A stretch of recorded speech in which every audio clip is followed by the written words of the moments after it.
Auto থেকে নেমে ছুটতে ছুটতে সে দেখল স্টেশন চত্বর পুরোপুরি ফাঁকা, কোথাও একটা জনপ্রাণীও নেই। রাহুল যখন স্টেশন চত্বরে এসে পৌঁছালো, স্টেশনের ঘড়িতে চোখ পড়তেই সে দেখল বাজে রাত 9:15। এতক্ষণ সে বুঝতেই পারেনি এত রাত হয়ে গেছে, কারণ সে ঘড়ি ব্যবহার করে না, আর মোবাইলটা অনেকক্ষণ আগেই সুইচ অফ হয়ে গেছে।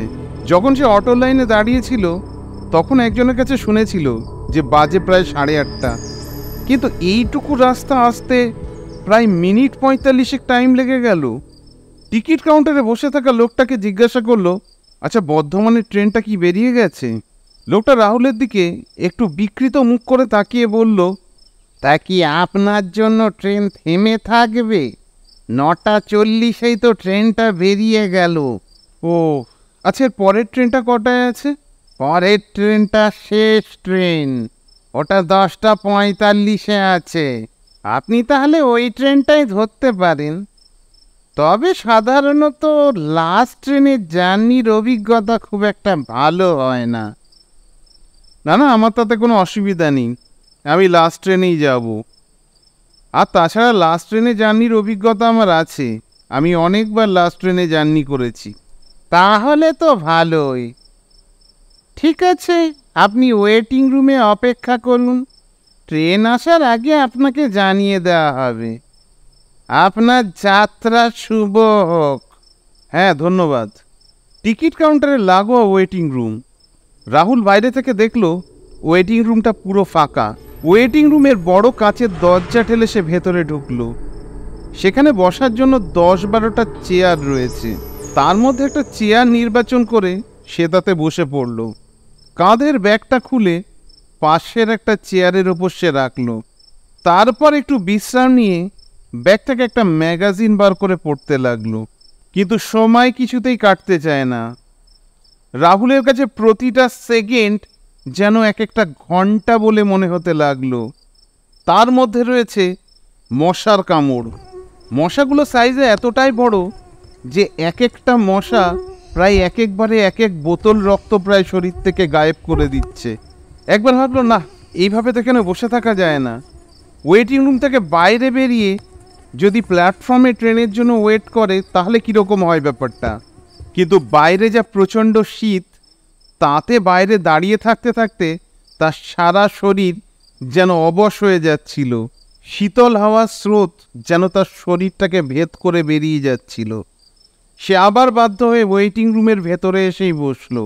টিকিট কাউন্টারে বসে থাকা লোকটাকে ভাবলো একটা অনুরোধ করবে সে। যদি মোবাইলটা সে একটু চার্জে দিতে পারে তাহলে অন্তত সময়টা তো সে বুঝতে পারবে, কারণ তাকে বারবার বাইরে বেরিয়ে এসে স্টেশনের ঘড়িটায় টাইম দেখে যেতে হচ্ছে। আচ্ছা দাদা, একটা উপকার করবেন? কি বলুন? বলছি মোবাইলটা একটুখানি চার্জে দিয়ে দিতে পারবেন? একদম চার্জ শেষ হয়ে গেছে। চার্জার আছে সঙ্গে? আমার কাছে কিন্তু চার্জার নেই। তাড়াহুড়োতে রাহুল বাড়ি থেকে বেরোনোর সময় চার্জারটা নিতেই ভুলে গেছে। তাই বাধ্য হয়ে সে আবার ওয়েটিং রুমে এসে বসে পড়ল। মোবাইলটা কাছে থাকলে তাও একটু সময়টা কেটে যায়। এখন ওয়েটিং রুমের টিমে আলোয় তার এই ম্যাগাজিনটা পড়া ছাড়া আর কোনো উপায় নেই, কারণ এখন বাজে সবে 10টা। এখনও ট্রেন আসতে 45 মিনিট দেরি। এত সময় সে কাটাবে কিভাবে? এমন সময় ওয়েটিং রুমের কাঁচের দরজা ঠেলে এক ভদ্রলোক ঢুকলেন, জ্যাকেট পরা গায়ে, টাক মাথা।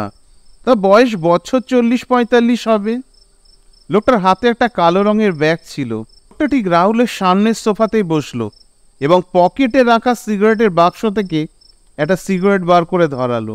রাহুল আবার আগের মতো ম্যাগাজিনের পাতায় চোখ বোলাতে লাগলো। ম্যাগাজিনটা পড়তে পড়তে রাহুল লোকটার দিকে তাকালো। লক্ষ্য করলো লোকটাও তার দিকে তাকিয়ে রয়েছে। রাহুলের মনে হলো হয়তো ওর সঙ্গে লোকটা কথা বলতে চায়, কিন্তু ওকে চুপচাপ দেখে লোকটা হয়তো ওর সাথে কোনো কথা বলার সাহস পাচ্ছে না। ওয়েটিং রুমে বেশ কিছুক্ষণ নিস্তব্ধতা বিরাজ করলো। তারপর না পেরে রাহুল একসময় তাকে জিজ্ঞাসা করলো, আচ্ছা আপনি কোথায় যাবেন? আমি যাব বর্ধমান, ওখানেই আমার দেশের বাড়ি। আসলে এখানে একটা প্রাইভেট কোম্পানিতে চাকরি করতাম, কোম্পানিটা হঠাৎ করে বন্ধ হয়ে গেল, তাই আর করার মতন কাজ সেরকম কিছু নেই। ভাবলাম বাড়িতে গিয়ে জমি জমা আছে, চাষবাস করে বাকি জীবনটা কাটিয়ে দেব। ও, তা আপনার বাড়িতে কে কে আছেন? আগে অনেকেই ছিল, কিন্তু এখন আর কেউ নেই। রাহুল ঠিক তার কথার মানেটা পরিষ্কার বুঝতে পারল না।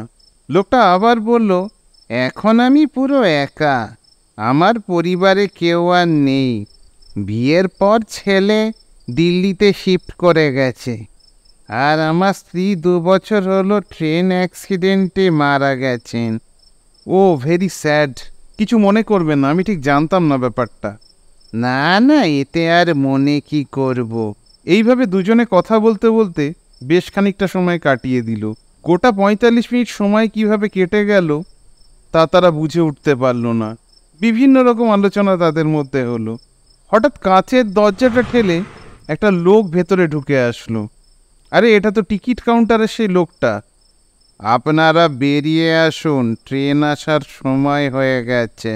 বেশি দেরি করবেন না, এই ট্রেনটা কিন্তু বেশিক্ষণ থামবে না, এটা লাস্ট ট্রেন। রাহুল কাঁধে ব্যাগটা নিয়ে বাইরে বেরিয়ে আসলো। তার সাথে সাথে সেই লোকটিও বেরিয়ে আসলো। ট্রেন প্ল্যাটফর্মে এসে থামলো। সঙ্গে সঙ্গে তারা ট্রেনে উঠে পড়ল। কিন্তু এ কি, আগেও রাহুল লাস্ট ট্রেনে যাত্রা করেছে, তা বলে ট্রেনটা পুরো ফাঁকা। শুধু প্যাসেঞ্জার বলতে তারা এই বগিতে মাত্র 2 জন। জানলার ধারে একটা সিটে তারা দুজন মুখোমুখি বসলো। রাহুলের এবার একটু খিদে পেয়ে গেছে। ব্যাগের থেকে একটা কেকের প্যাকেট বার করে সে খেতে লাগলো। লোকটার দিকে কেকের প্যাকেটটা এগিয়ে দিয়ে রাহুল তাকেও অফার করলো, কিন্তু লোকটা তাতে খুব একটা আগ্রহী নয়। না না, এসব আমার ঠিক চলে না। দুজনের মধ্যে কথোপকথন হচ্ছিল। এরই মধ্যে লোকটি ব্যাগের থেকে একটা বই বার করলো। বইটার ওপরে লেখা আছে সত্য ভৌতিক ঘটনা অবলম্বনে। একটু বিদ্রূপের হাসি হেসে রাহুল লোকটিকে জিজ্ঞাসা করলো, আচ্ছা, আপনি এসব ভূতপুতে বিশ্বাস করেন নাকি? এসব আবার আপনি পড়েন নাকি? দেখুন, যদি ঈশ্বরের অস্তিত্ব মানেন, তাহলে অলৌকিকগুলোর অস্তিত্ব তো আপনাকে মানতে হবে। পজিটিভ এনার্জি থাকলে নেগেটিভ এনার্জিও তো থাকবে। তার মানে আপনি ভূতে বিশ্বাস করেন? আগে করতাম না, কিন্তু এখন করি। আপনি নিজে কখনো দেখেছেন? নিজে চোখে দেখেছি কি, নিজে তার প্রমাণ পেয়েছি। আপনি চাইলে আপনাকেও দেখাতে পারি। ভূত প্রেতে চরম অবিশ্বাসী রাহুল আবার ভৎসনার কণ্ঠে বলে উঠল, ঠিক আছে, তাহলে দেখান, আমিও চাক্ষুষ প্রমাণ চাই। তখন লোকটি ঘটনাটা বলা শুরু করলো। আজ থেকে বছর 2 আগে এই ট্রেনেই যাচ্ছিল 2 দম্পতি। ট্রেনটা অবশ্য শিয়ালদা থেকে বর্ধমান যাচ্ছিল না, বর্ধমান থেকে শিয়ালদা আসছিল। রেল লাইনের যান্ত্রিক ত্রুটি থাকার কারণে রেলের সেই বগিটা লাইনচ্যুত হয়ে যায়। সঙ্গে সঙ্গে সেই কামরায় যতজন লোক ছিল তার অর্ধেক লোক সেখানেই মারা যায়। আমার স্ত্রীও ওই দুর্ঘটনায় মারা যায়, আমিও সেই দুর্ঘটনায় প্রাণ হারাই। আজও এই ট্রেন যখন চলে তখন আমিও এই ট্রেনে উঠে পড়ি। রাহুল লোকটির কথা শুনে হো হো করে হেসে উঠল। আপনি কি মশাই রাত বিরেতে আমার সাথে ইয়ার্কি করছেন? মস্করার একটা সীমা থাকে।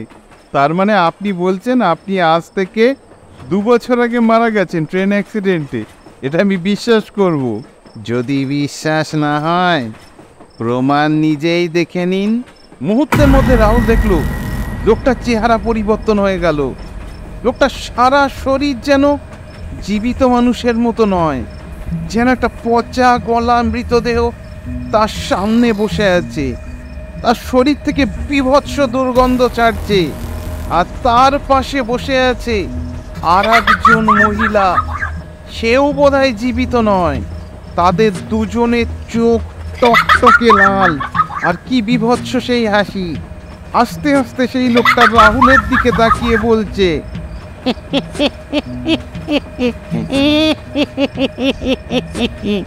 কি দাদা, ভূত দেখে বিশ্বাস হইল তো? আরো কিছু প্রমাণ দেব? রাহুলের মাথার মধ্যে যেন ঘুরতে লাগলো।